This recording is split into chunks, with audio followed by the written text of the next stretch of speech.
Olá pessoal, tudo bem com vocês? Meu nome é Luiz, sou professor de História da Rede Pública Estadual de Ensino e este é o Que História é Essa?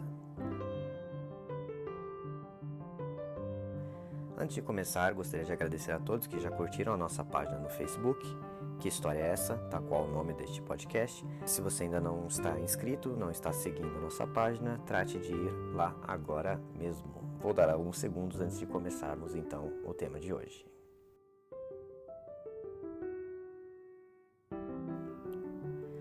Bom, qual será então o nosso assunto? Tendo trabalhado sobre a Revolução do Neolítico, tendo ultrapassado, portanto, a pré-história, nós vamos agora então ao que se chamou de história, ou pelo menos a história literária, a história após o advento da escrita. Nós vamos estudar agora, portanto, as primeiras civilizações em que nós temos vestígios escritos de sua presença entre nós ao longo da história. Começaremos, portanto, com a civilização da Mesopotâmia, as civilizações do Oriente Próximo. Essa disciplina funciona melhor se você tiver algum mapa próximo a si, então eu recomendo fortemente, se você estiver aí com as mãos livres, se você puder acessar o Google Maps ou algum livro didático, algum atlas geográfico escolar, para que você procure as localidades que forem mencionadas durante a aula. Quando eu falo de Oriente Próximo, estou falando mais apropriadamente da região entre África, Ásia e Europa, ali em torno do Mediterrâneo, mais precisamente nos países do Egito atual, da Síria, do Iraque, de Israel, da Palestina e da Turquia. É lá que vai acontecer, portanto, os principais acontecimentos que vão levar ao advento da escrita, da civilização e do Estado moderno. Então são conceitos muito importantes para que a gente possa entender o desenvolvimento da humanidade a partir de então. Mas, pois bem, Mesopotâmia. Do que estamos falando quando falamos da palavra Mesopotâmia, quando falamos de Oriente Próximo? Mesopotâmia, em grego, se trata da região entre rios, no meio de rios, mais precisamente entre os rios Tigre e Eufrates. Nessa região, então, vai florescer a civilização mesopotâmica, a civilização ali regional, então, da Mesopotâmia, desses dois rios, Tigre e Eufrates, nos atuais Iraque e Síria. Quando falamos de civilização, estamos falando de escolhas, de uma suposta evolução. Pelo menos até o século XVIII se falava em civilização como uma evolução em oposição à barbárie, como se os seres humanos deixassem um estado primitivo de desenvolvimento e ingressassem na civilização. Hoje nós entendemos a palavra civilização apenas como uma característica dessas sociedades humanas. Então não seria tanto um elogio, mas apenas uma característica que as sociedades elas vão adquirindo. Na Revolução do Neolítico nós vimos que as sociedades humanas passam a deixar de ser nômades, a ter que procurar alimento, procurar lugares então para a caça e para a coleta, e passam a se fixar, a se tornar sedentárias, a poder então se localizar fixamente, a escolher um território para se fixar, para então erguer sociedades cada vez mais monumentais, não mais de 50, 100 pessoas, mas para centenas de milhares, como é o caso dos dias de hoje. E é isso que nós chamamos de civilização. Então, essas aglomerações de pessoas que, para funcionarem, vão ter que ter determinadas características. Para não ficarmos no vazio, quando nós falamos de civilização, estamos falando de algumas características em especial. E eu pego aqui as palavras emprestadas, então, do historiador Robert Bradwood, que ele fala o seguinte: não vou tentar definir o que é civilização. Antes direi o que a palavra me traz à mente. Para mim, civilização significa urbanização, o fato de haver cidades. Significa uma organização política formal, ou seja, que existam reis ou corpos de governo. Significa a existência de leis formais, regras de conduta, que o governo, se não o povo, considera necessárias. Provavelmente também significa estradas, portos, canais de irrigação. além de algum tipo de exército ou força policial para protegê-los. Significa formas de arte bastante novas e diversificadas. Em geral, também significa que há um sistema de escrita. Então, quando falamos que a civilização nasce aí entre esses dois rios, entre o Tigre e o Eufrates, na Mesopotâmia, no atual Iraque e Síria, ali no Oriente Próximo, estamos falando que ali surgiu, então, a urbanização, as cidades, surgiu as organizações políticas mais sofisticadas, em vez de chefes de família, de grupos de 15, 20, 50 pessoas, um governo organizado que consiga mandar em milhares de pessoas ao mesmo tempo, reis e rainhas, significa leis formais, onde esteja claro, não só pela palavra, mas uma lei escrita que todos saibam a qual obedecer, um código, portanto, de leis. Também significa as construções, os vestígios materiais, que são a consequência direta desse Estado organizado, e uma força policial, não só para proteger as pessoas, mas para assegurar que as leis sejam cumpridas. Então veja, a civilização nasceu entre esses dois rios, entre o rio Tigre e Eufrates. Nasceu no Oriente Próximo, nasceu ali entre a Ásia, a África e a Europa. Então ali surgiu a civilização mesopotâmica, ali surgiu as primeiras civilizações da humanidade. E como uma consequência da civilização surge também o Estado. O Estado é essa burocracia, são esses chefes, são os governantes, são as leis organizadas, é a polícia para assegurar que essas leis vão ser organizadas, é o judiciário, um sistema que julgue aqueles que são culpados de cumprir ou não cumprir a lei. Então essas são duas palavras essenciais para a gente poder entender por que estudar esse povo tão distante em tempo e em espaço, tão longe de nós no mapa, se você procurar onde hoje é Iraque e Síria, e tão longe de nós no tempo, se você considerar que nós estamos estudando aqui algo tão distante quanto 10 mil, 8 mil anos atrás, ok? São vários os povos, a gente não pode aglomerar todos eles como sendo simplesmente mesopotâmios, como todos aqueles que vivem entre os dois rios. Sendo dentre esses povos os primeiros sendo os sumérios. Então a civilização suméria, dentro da civilização mesopotâmia, são os primeiros a habitarem esses povos. Você não precisa decorar todos esses nomes, é apenas para ilustrar as grandes diferenças que existem entre esses povos e que as conquistas que eles trazem até nós, essas várias primeiras vezes que eles fazem, né? Os primeiros a terem a escrita, os primeiros a usarem a roda, os primeiros a construírem um código de leis que ficou relegado para a humanidade, os primeiros a construírem diques e barragens para impedir o avanço das águas. São vários povos, não apenas uma grande civilização mesopotâmica que falasse a mesma língua e tivesse os mesmos costumes. E os primeiros desses povos mesopotâmios, as primeiras dessas civilizações mesopotâmias, são os sumérios. Os sumérios eles constroem os primeiros estados, são cidades-estados, ou seja, cada cidade tinha seu próprio chefe, suas próprias regras. E essas cidades se chamavam como Ur, Uruk, mas você não precisa decorar o nome, é só apenas para saber que existiam várias, então, cidades sumérias. E é ali que acontece, então, as primeiras manifestações de escrita entre os sumérios, já entre os primeiros povos da Mesopotâmia. Mas por que lá? Por que na Mesopotâmia? Por que os sumérios? Bom, como nós vimos anteriormente, o que faz os seres humanos se agruparem em grupos cada vez maiores é a possibilidade da agricultura, o advento de uma técnica de poder cultivar alimentos que antes precisavam ser caçados e procurados na natureza. Um grande contribuidor para que isso fosse possível é o fim da era glacial, quando você tem um derretimento das calotas polares, o derretimento de grandes massas de gelo, que vai provocar uma abundância de água, de rios, de leitos por toda a superfície terrestre, e depois esses corpos d'água vão começar a escassear, levando os seres humanos a se agrupar em torno de grandes corpos de água, em lugares onde você tem bastante recursos hídricos para serem manejados para a agricultura. É o caso desses dois grandes rios aí, o Tigre e o Eufrates, né? Então há uma abundância de terras férteis e depois, conforme essas águas do fim da era glacial começam a escassear, a voltar ao ritmo normal, voltar ao nível normal das águas e dos rios, as populações têm que se agrupar em torno do que sobrar. Então há abundância de água e depois a falta dessa água. E os rios Tigre e Eufrates então vão fornecer a água que essas populações precisam. Mas antes que nos apoiemos então num determinismo geográfico para explicar por que as populações acabaram indo aí para a Suméria, acabaram indo aí para a Mesopotâmia, para esses dois rios, como se os recursos levassem a humanidade a agir, é preciso reconhecer uma coisa: o gênio humano ele é inexplicável. Havia sim abundância de água, mas as primeiras populações da Mesopotâmia vão abrigar justamente na área mais difícil, na área alagadiça, na área pantanosa.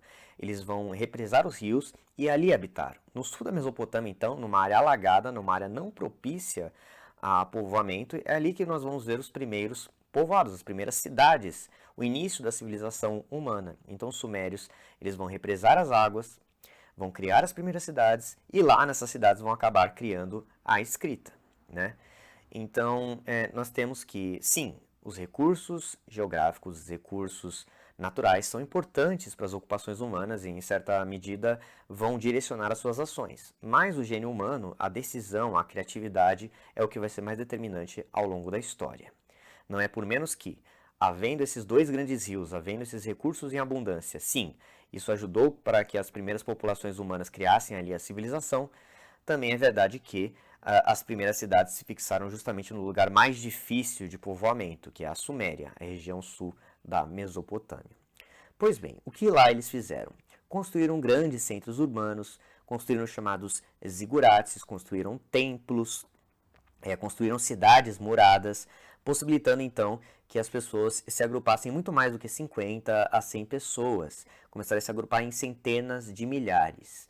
Em torno dessas pessoas, ou melhor, essas pessoas se agruparam em torno de dois tipos de autoridades.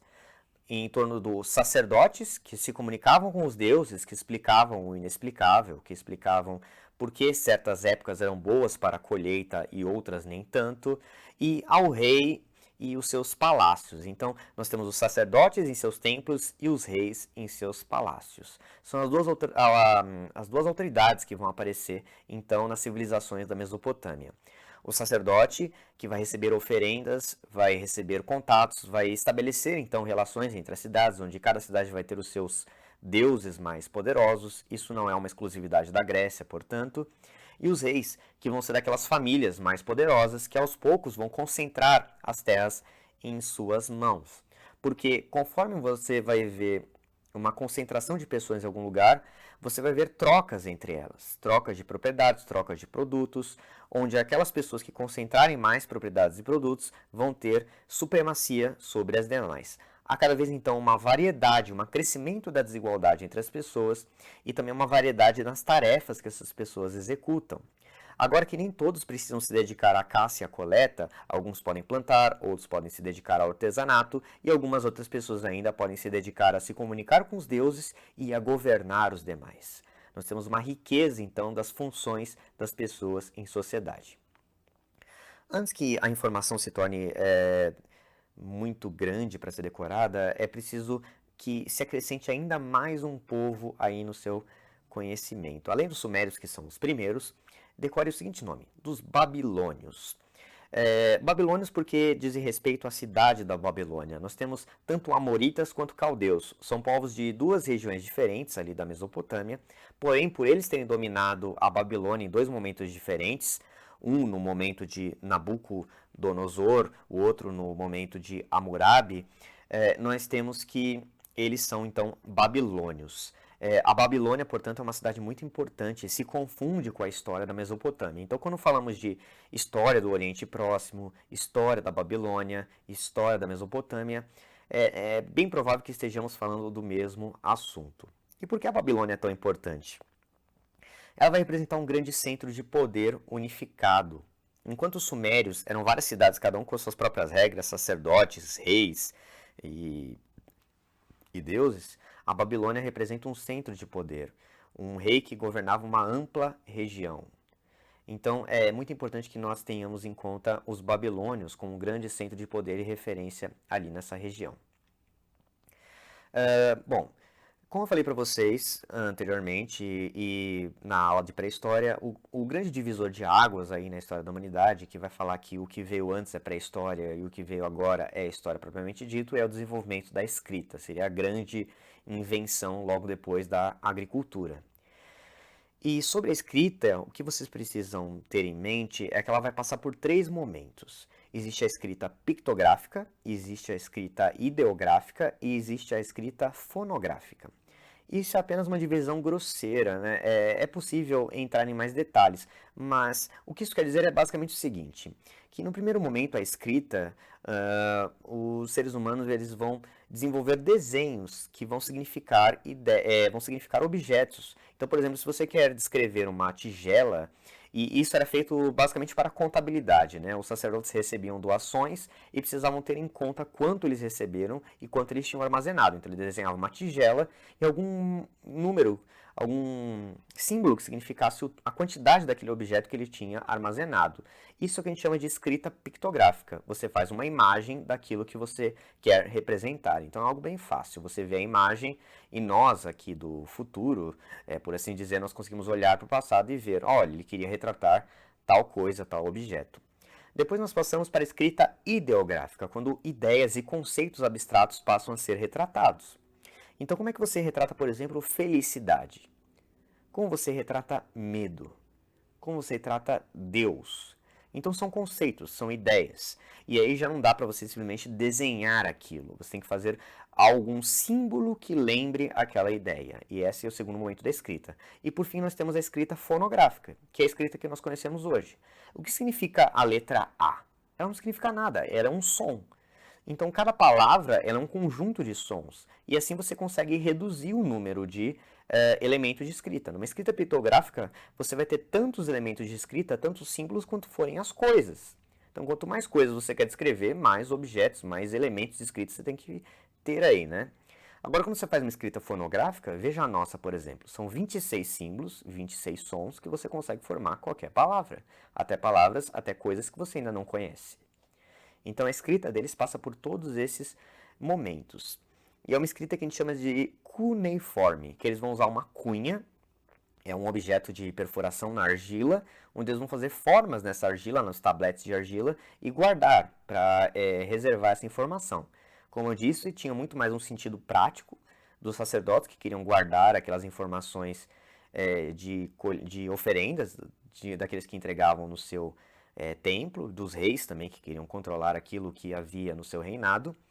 E então era assim que era feito com relação à escrita. E depois eles partem para retratar ideias e retratar poesias, retratar histórias do seu povo, né? Como nós temos a história de Gilgamesh. Então, um grande exemplo de uma escrita que já não é mais prática, mas fala de ideias, de conceitos abstratos, é a Epopeia de Gilgamesh, que vai falar então da história de um homem daquela época e de seus sonhos e aspirações. Outra coisa que eles vão fazer com a escrita é criar as suas leis. Como eu disse, a criação de um Estado, de uma civilização, tem muito a ver com as expectativas que tem entre os cidadãos. Não mais as pessoas vivem em grupos de 15, 20 pessoas. Então é preciso esclarecer quais são as expectativas que existem entre as pessoas que vivem em sociedade. E para isso que vem o direito, vem as leis. E o mais famoso dessas leis é o Código de Hammurabi, dos babilônios, novamente, né? O Código de Hammurabi, ele parece a nós, pessoas aqui do presente, uma coisa absolutamente brutal e bárbara. Veja você, por exemplo, que ele prevê que em caso de determinados crimes, a pessoa deve ser morta. É o princípio de Talião, olho por olho, dente por dente. Se alguém lhe causou uma lesão, você tem o direito de causar a lesão equivalente a essa pessoa. Se ela lhe feriu em batalha e causou a amputação de seu braço, você tem direito de exigir a mesma coisa dela.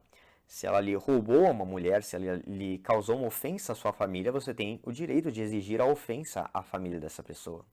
Parece a nós algo bastante bárbaro, mas na verdade, para a época, é uma coisa absolutamente razoável. Você para a escalada da violência, uma coisa totalmente desproporcionada, onde a retribuição à ofensa pode ser até maior, por exemplo, mata-se alguém de sua família, você mata duas pessoas da família rival e aquela coisa vai escalonando até se tornar fora de controle. Uma guerra, um genocídio, quem sabe, a morte completa de um dos dois povos que estão aí em conflito. Agora o Código de Hammurabi estabelece que é A por A, B por B. Então, a nós parece brutal, mas foi um avanço, foi uma forma de sistematizar o conflito e de resolvê-lo em sociedades cada vez maiores. Como eu falei na aula passada, 99% da nossa história foi passada em grupos de 30, 20, 50 pessoas. E apenas 1% a vida em sociedade, a vida abaixo do Estado, dessa grande organização que manda e comanda a nossa vida.